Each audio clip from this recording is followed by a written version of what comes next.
Hey guys, this is Kevin from Adventure.garage, and today we are replacing the water pump on my 3rd gen Straight-6 Chevy 250 in my CJ-7, which we affectionately refer to as Cujo. Heads up to all you CJ-7 owners, this is not the stock engine. To see a full list of vehicles which were equipped with the 250, take a look at the description below. Stick to the end for some more information about this replacement. Alright, without further ado, let's dive in. We're going to start by disconnecting the battery. Next, we're going to loosen the worm gear clamps and remove each hose from the water pump and thermostat housing. Quick tip, cut off the tip of the hoses to have a fresh hose to reclamp down on. Remove all the coolant from the system by draining out the radiator. We slid the clamps down their respective hoses or tighten them up to keep them from being lost into the dark hole that is the engine bay, or worse, the garage floor.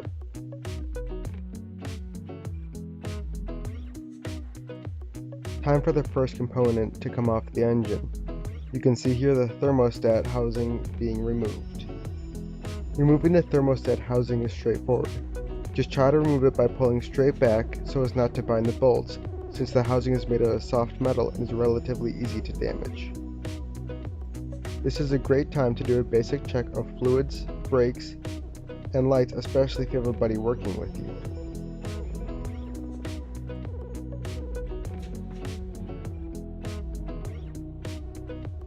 If you want your wrench to move the bolts on the fan instead of just creating wind, place a hunk of wood in front of one of the fan blades and between part of the frame or the radiator to keep it from spinning. Break each of these bolts loose before you remove any of them completely. We took advantage of the opportunity to clean up the fan at this point by shooting it with a light coat of spray paint.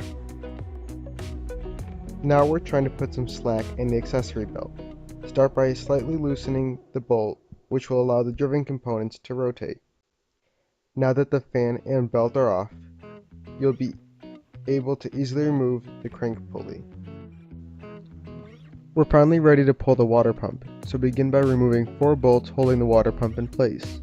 Be sure to label these bolts as you go, since the lower and upper bolts are different. Some easy ways to do this are by wrapping label tape around them, throwing them in marked baggies, or punching them into a piece of cardboard. We scraped off the old water pump gasket by using a razor blade. You might find it helpful to hold the razor blade and some pliers if your hands get tired. This step is extremely important. If your surface is not completely clean, you negate the benefits of the new gasket. Use brake cleaner to remove the residue and grime from the area. Run your fingers over the surface to ensure a nice and clean surface. We apply a form-in-place rubber gasket that is resistant to coolant and oil to fill the imperfections of the block surface and the gasket. The thermostat housing is very finicky. Be sure to clean it very well. After bolting up the water pump, use a wire brush on a drill and clear off all the grime off the thermostat housing. Do this on both sides. Be sure to check the thermostat housing after 2 days to make sure it is not leaking. If it is, proceed to tighten it down.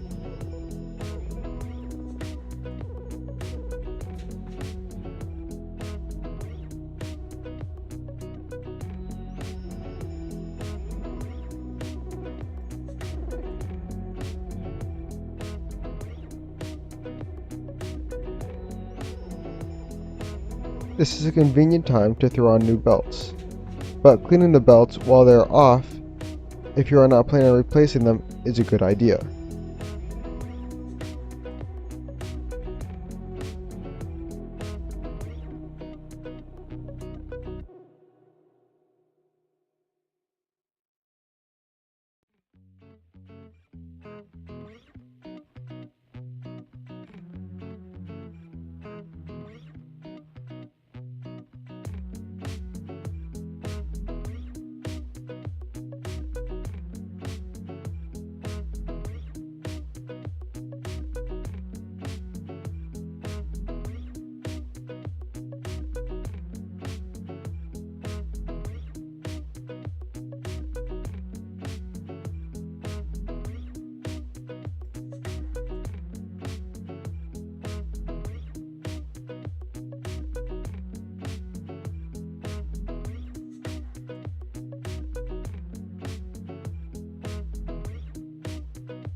place the pulley and the radiator fan back on the water pump. Then align the holes and bolt them together. After reinstalling the fan, you can get to work on putting the hoses back on. In our case, the hoses didn't fit well, so we used snip tools to cut along the central axis to help guide it on. Even with the hoses snipped, they were not cooperating, so we decided to drill them out using a step bit. Don't be too aggressive here, or you can compromise the hose's ability to manage pressure and heat.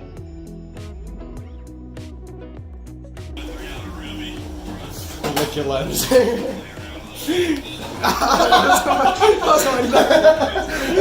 His knuckle cracked because I almost stepped over. I smashed it. Railed his hand. But I don't crack my own knuckles, so that one hurt. The first time this cracked in a while, huh? Like a couple of years. You will need to loosen the alternator bolts to put the belt back on. The bolt can be found on the passenger side of the alternator, nearly horizontal with the alternator. Having failed to mount the hose again, we took a heat gun to the end of the hose. Shockingly, we still couldn't get the hose attached. As mentioned, it is a great time to do a basic maintenance. As you can see, Kevin is refilling the windshield wiper fluid at this point. And you're gonna go. We're on like the tip of it. Yeah, until you're bored. I'm bored. I'm already bored.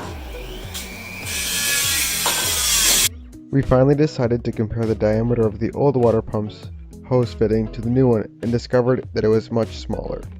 The tip of the hose, which we had effectively destroyed, was circumcised. I just want to double check.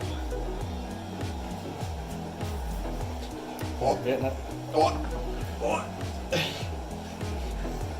See, getting it over that edge, we're getting now. Yeah. But then it folds back on itself. There it goes. Had some schmutz made her. Ooh, ooh. Don't give up. Oh, yeah. Oh! No way. To solve the diameter problem, we took a grinding tool to the fitting while us showed Kevin exactly what to do. There you go, give it a whirl. Put a little spray here on it.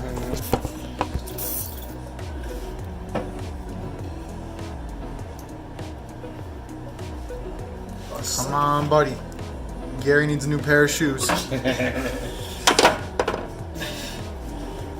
here's 8 miles.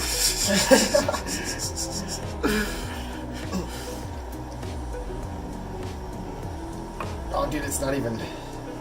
It's like folding down on the top there. Yeah, I can't even get the one edge on. Right.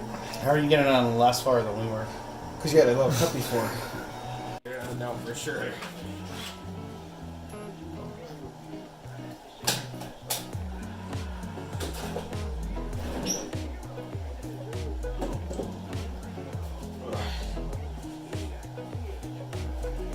This bad boy is really something else. She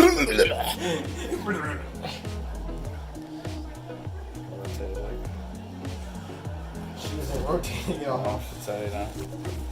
Oh, so close. It's going. It's going. Keep pushing. Push! Push it real good. Push it.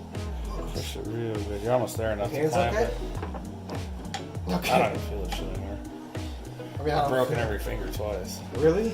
How? None of them are sure working on cars. What?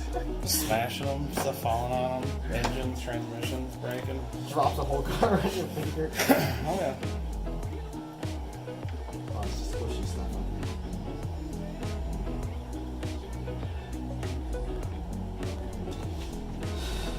I broke these three getting hit by a line drive baseball.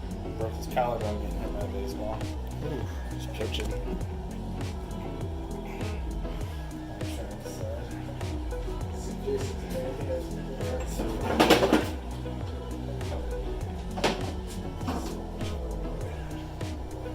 Bringing in the big guns, boys. That's right.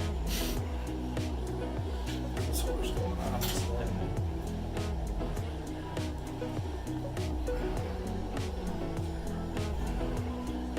After finally getting the hose on with the addition of some lubricant, we found that the old hose clamp was too small. So we cut it off with the tin snips and threw on a new approximately sized one from a box of assorted hose clamps from a home hardware store.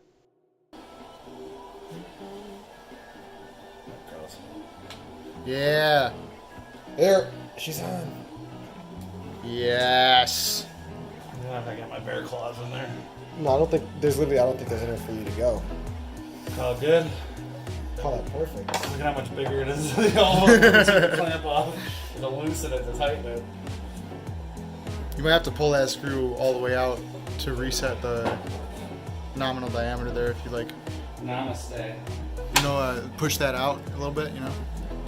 Yeah, there you go. Push that hose. We need to find a car. Yeah, dude. My hand was like just jiggling down there. Imagine when everything's cold and they're holding cold tools, how you get rid of stuff in their hands. I don't want to imagine. Yeah. But all the tools have rubber handles. Well, think about that when you're going to Northern, buddy. Well, It's that's why- cold a that's lot why of the they time. Tin snips? If I can pronounce it. I used to put vinyl siding. That was my college job. We didn't have to do What's that? install vinyl siding. Mm. And windows and stuff. Check and double check all the connections and seals, ideally with a friend. Add the coolant back into the system starting with the radiator. Make sure that you are either adding 50-50 premixed coolant or adding water. Kevin starts up the Jeep to bleed the coolant system. For more information about this and all radiator flushes, Chris Fix did a great job covering it, so go check out his link in the description.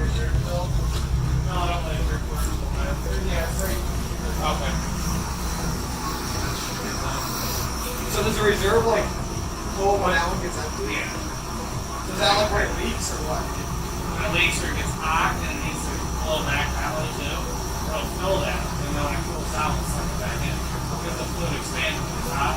Yeah. So that's called expansion thing. So it expands and then it'll flow and suck it back in. So it's almost like an overflow, too. Look at Same that. principle. Awesome. The nature of that radiator work here. Really? I don't know. Transmissions.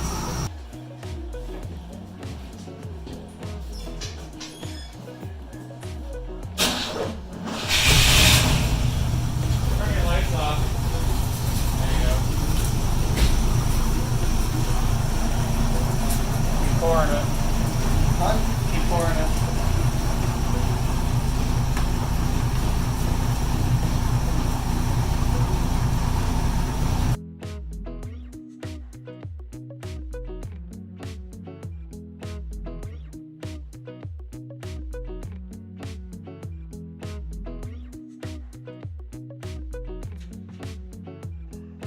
Move the vehicle to a spot with dry ground and let it run for a while you continue to bleed it as the coolant warms up. Once the vehicle is fully warmed up, inspect the engine bay and the ground for any leaks. Take the vehicle for a spirited test drive to make sure it's running properly.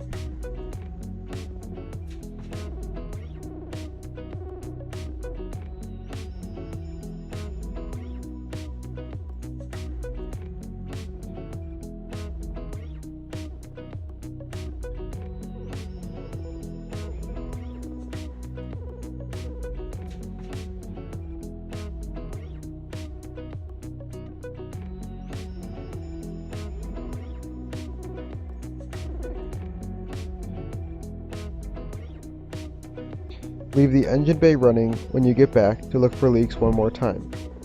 We recommend giving your engine bay a bath soon after the pump change to clean off all the radiator fluid and grime to keep any plastics, paint, and rubber under the hood in good condition. Another reason to clean up quickly is so that when you go back to check the ground under the hood after the first couple of drives, you can easily spot coolant from any possible leaks.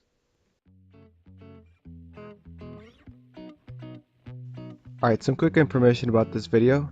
We recommend a full socket set and a ratchet. This should take you between 2 and 4 hours, and we do recommend that you have a bucket under the vehicle to collect all the spills that happen. We also ask you to clean up the coolant because it is sweet for animals and it will kill them. If you have any questions or comments, please comment down below. Please consider subscribing. Thanks for watching. Peace.